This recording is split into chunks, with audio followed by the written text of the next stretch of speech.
Richard, llongyfarchiadau, trydydd buddigoliaeth o'r bron i Caernarfon a chi'n llawn heiddi'r fuddigoliaeth y prynhawn yma.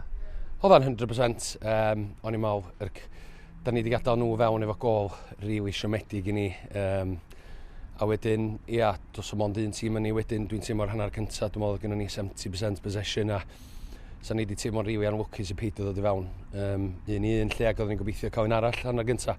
Oedden ni'n eisiau'r hanner gyntaf orffan mewn ffordd, ond ia, wedyn ail hanner, maen nhw wedi newid siap, di trio adaptio i gael fwy'r bel, mae'n siŵr, a wedyn o'n i'n teimlo bod ni wedi byw efo hynna rili da lle a dal i gyd cryfluon lle, so na rili hapus.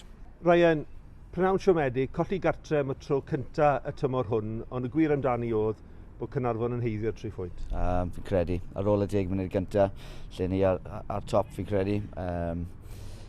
O'n i wedi stopio ware, o'n i ddim yn agos atyn nhw, o'n i ddim yn rhoi gwasgedd arnyn nhw pan o'n nhw'n redeg dy'r bel, o'n i jyst gadael nhw'n neud hynny.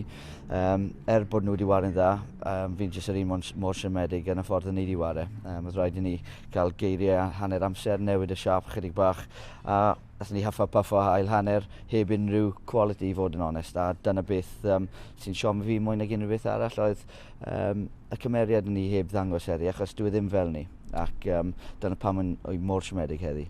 Louis, many congratulations. You are today's Sgorio Player of the Match. Talk us through those 2 fabulous finishes. Yeah, so the first one, to be fair, we were waiting for the balls to come in, me and Zach up there, and then we finally got one in.